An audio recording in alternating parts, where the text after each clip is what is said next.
Good morning. All right, so we're gonna make a quick video discussing bench press setup, bench press technique.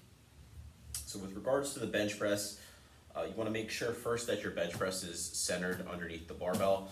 Some setups at commercial gyms have a preset path for the bench, so you don't have to worry about that. But if you're at a gym like mine or a CrossFit, which has squat racks and benches, just make sure your bench is centered.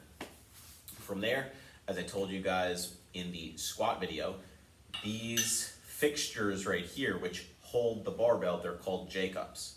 Make sure your J-cups are at an appropriate height. We don't want them too high where we have to really push up over the J-cups. We don't want them too low where they're so low we're actually doing half of a rep. From there, when we start, like I said, for squat, you want to roll the barbell to the edge of the J-cups. Right? These J-cups typically, sometimes they're fixed and you can't move it, but sometimes you can roll the barbell anywhere from a ½ inch upwards of about 1.5 inches. So we're going to roll the bar to the edge of the J-cups when we're benching. From there, I'm going to start to get into my setup. But before I get into my setup, I just want to discuss the shoulder a little bit.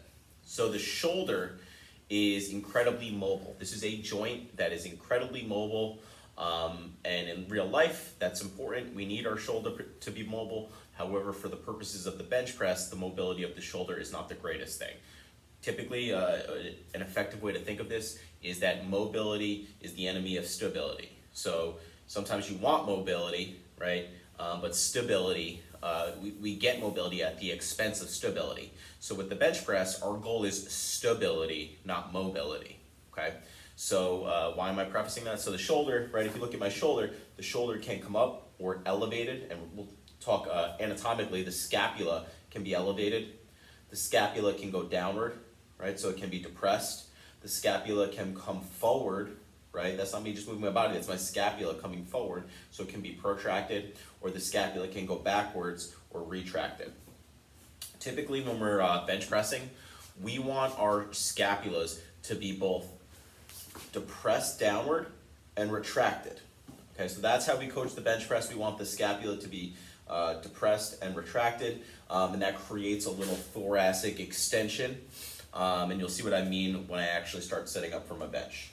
All right, so as I set up for the bench, bar is good, J-cups are good. I'm going to position my thumb on the knurling line and then wrap my hands. If you want to position something like your pinky on the rings, that works as well.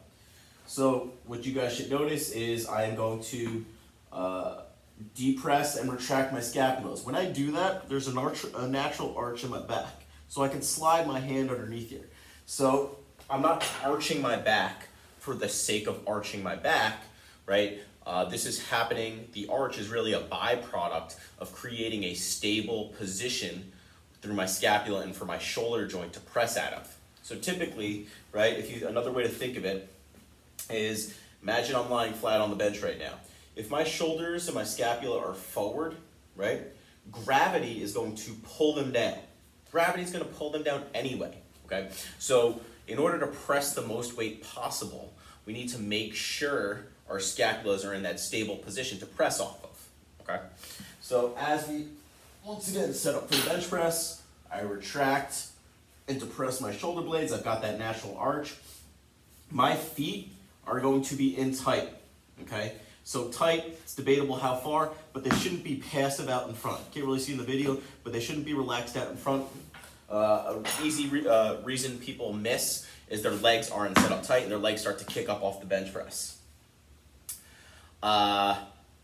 With regards to the NSCA and our textbook, the NSCA in the textbook talks about a 5 contact point model.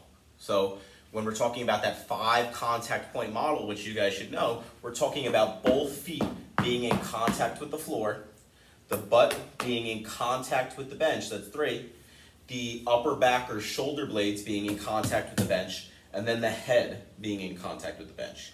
Now, if you go out in the real world, you'll see some differences in some of this. Some people will bench with their head up. Sometimes the butt comes up off the bench, but for the purposes of the NSCA and our class, you need to know that 5 contact point model. Now, some people might ask me, when I'm benching, should my feet be nice and flat like this? Or, what you'll sometimes see is should the people be up on their toes? I leave that up to the athlete. As long as your feet are pulled backwards, okay? Which is gonna cause you to go into an anterior pelvic tilt, which is kind of what we want while we're benching. I'll get into that in class if you guys have any questions about that. I'm okay with it. Whether they're flat or whether you're on your toes, I'm okay with either option, right? They just can't be out in front here, okay? So once again, let's set up. I get underneath the bench press, right? Retracted, my feet are in a good position. When I unrack the bar, the term we use is pull the bar out of the rack. So I pull it out of the rack. One thing I do not do is I don't press the bar out of the rack. What you'll often see is people's scapulas come forward, right, or protracted as they press. We want to avoid that. Right, so once again, I pull it out of the rack. I'm going to pause for a second so I can get the bar in the appropriate position. And then I'm going to begin my set by getting the bar down towards the chest. Should be just below the bottom of the nipple line. And I press. As I press, it's very important that I stay in this same scapula position and I don't push my shoulders forward as I press. Right, I stay down. 1, 2. When I'm done, I'm going to carefully bring it against the rack and down. And that's the basics of the bench press.